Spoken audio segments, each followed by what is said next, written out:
Well, all I could think about was that wasn't going to be me. From the first day I was in there, I was determined to beat this thing. And 4 years later, I'm even more determined. I'm more determined than ever that... Oh, no! No! After 4 years? After 4 years, I don't have anything to say. Ready on 2. Roll tape. You've got speed. Dr. Peter, take 1. As it turns out, I had no shortage of things to say. I feel quite privileged to have had the opportunity to say them. It's given me a chance to practice medicine in a very unconventional way, and I hope I've been able to help and educate people through television. It's been a lot of fun doing the diaries, quite rewarding. A lot of changes have taken place over the last 2 years. And when I look back, I realize just how many significant changes have been captured on tape. In 1986, Peter Jepson Young, a Canadian physician, was told he had AIDS. Unable to practice medicine because of the debilitating effects of his disease, he began a weekly segment on a television newscast in order to combat prejudice about AIDS and homosexuality. For many, Peter Jepson Young was the first gay person they had ever known, and certainly the first to be stricken by AIDS. Over 2 years, viewers grew close to him and accepted him into their lives. He became affectionately known as Dr. Peter. The following program is made from the 111 weekly broadcasts of Dr. Peter. In September of '89, I noticed a subtle change in the vision of my right eye. I saw the ophthalmologist that week and was diagnosed as having a viral retinitis. The virus is a very common one, something most people have been exposed to, and it stays in your system. If you have a normal immune system, it's not a problem. But when your immune system is screwed up, as is mine, the virus can manifest itself in several ways, one of which is an infection of the retina. Within 6 weeks, I lost the vision in my right eye, and then realized there was a problem with my left when I started tripping over the garbage can in my office, and then on one occasion walked into my secretary's desk. She looked up at me and asked me if I'd been drinking. The infection was diagnosed in my left eye, and I was started on treatment in December. The treatment is a toxic medication which has to be given intravenously on a daily basis. It's not a cure. It doesn't kill the virus. It just prevents it from growing.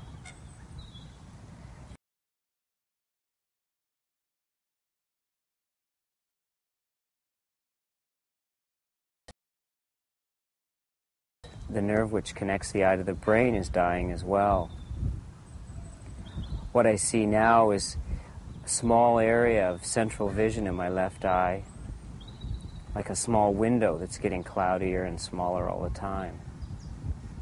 When I was first diagnosed, the concept of going blind was too unreal. But it's an eventuality that I have to face now. I grew up in a middle-class family, spending my teenage years in this North Shore neighborhood. These are the playing fields across the street from the high school I attended. It was a conservative, academically geared high school, not a welcoming place for a gay teenager. In a similar fashion, I didn't feel that I could discuss my sexuality with my parents. For me, I'd been gay since I could remember. It was just a normal part of who I was. But I knew that they wouldn't take that view.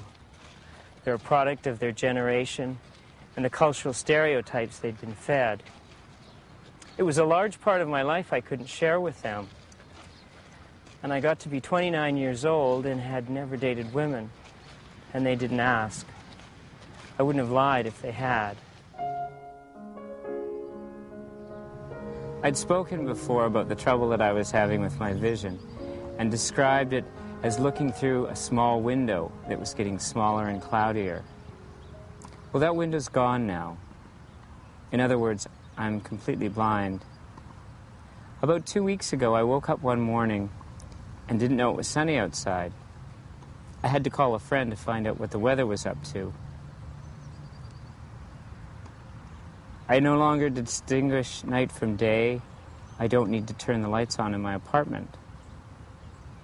It's not blackness that I see. It's sort of a heavy gray, like being in a very thick fog that you know isn't going to clear. When I was in hospital, there was a period of time during which it seemed uncertain whether I would be getting out of there at all. My mother, who is a quietly religious woman, had concerns that I didn't have any beliefs in God, and that because of this I was going to be very fearful about dying. I explained to her that I did have beliefs and that I wasn't afraid of dying. I've never bought into organized religion. I've always felt that a sense of spirituality is a much more personal thing. I didn't really have a formulation in mind of what it was I believed in, but I knew that I had some beliefs. I grappled with this over the next 6 months, and it seemed to all come together for me on one perfect spring day when I was at Long Beach on Vancouver Island with some friends. It was warm, the surf was pounding on the sand, and I decided to take off on my own for a while. I stood there looking around and thinking, how much better can it get than this? I wanted to be able to recapture this moment for future reference, because I knew that I would be facing some difficult times. I also wanted to get a sense of being able to draw in some of the forces that were around me to help me heal myself. So I climbed up on a big rock and lay down in the sun, closed my eyes, and this is what I came up with. I accept and absorb all the strength of the earth to keep my body hard and strong.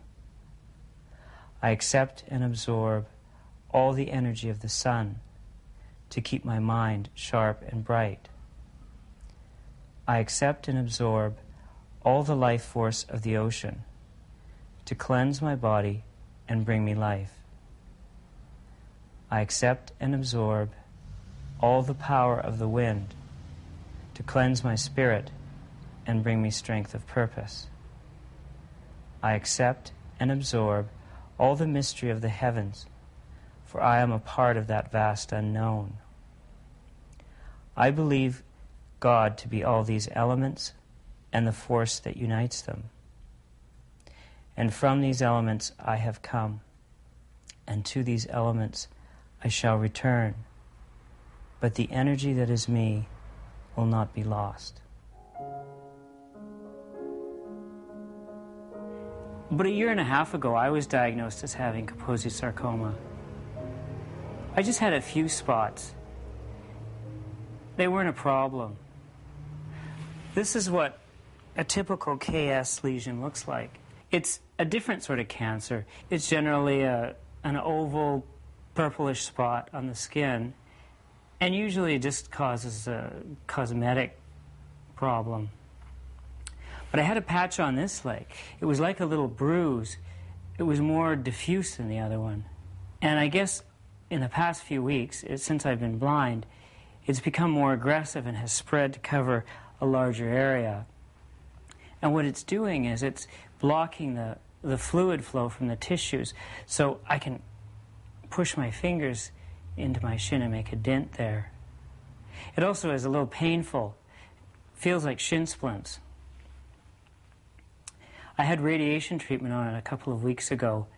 It's going to take another 8 weeks or so to see the results. AIDS used to be considered a death sentence.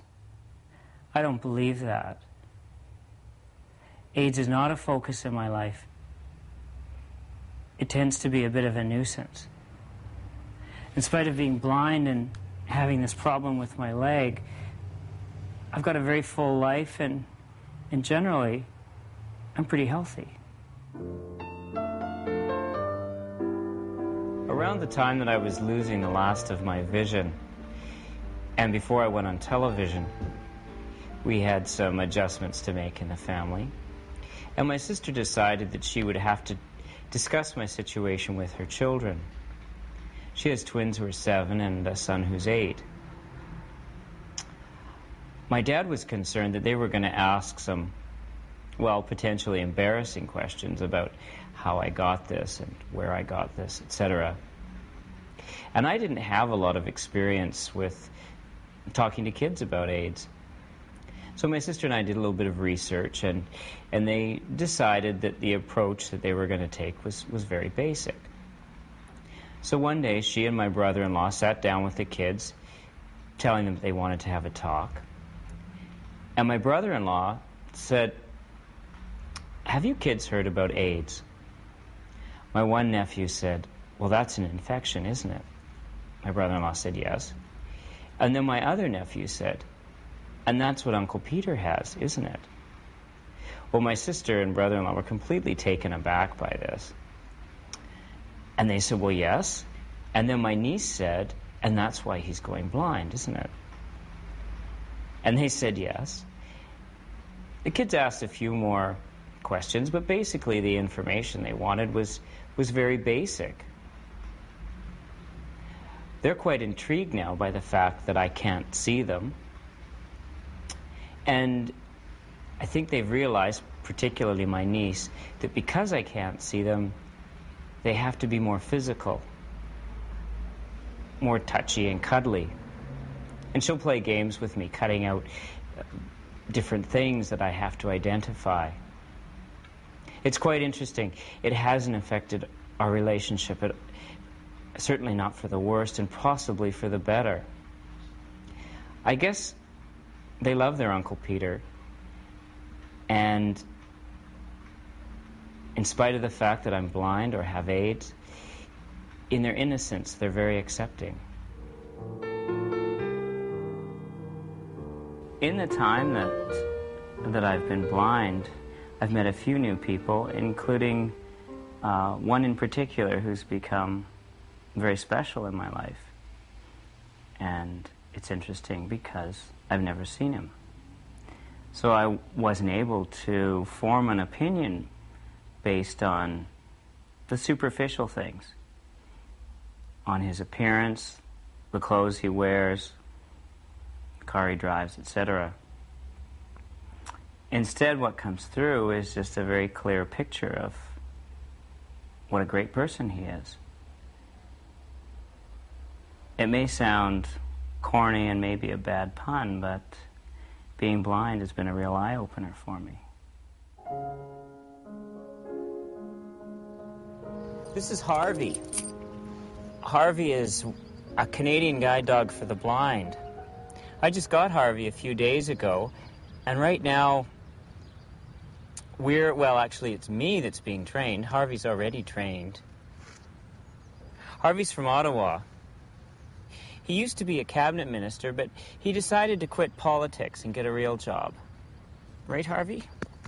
Let's go.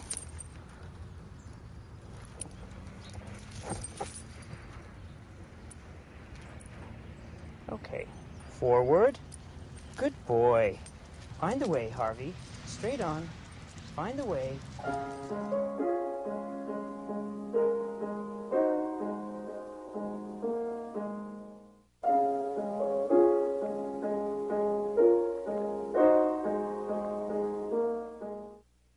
Well, here I am. I finally made it up the mountain. My first time skiing since I've gone blind. Turn down a little. Down a little, there you go. Okay.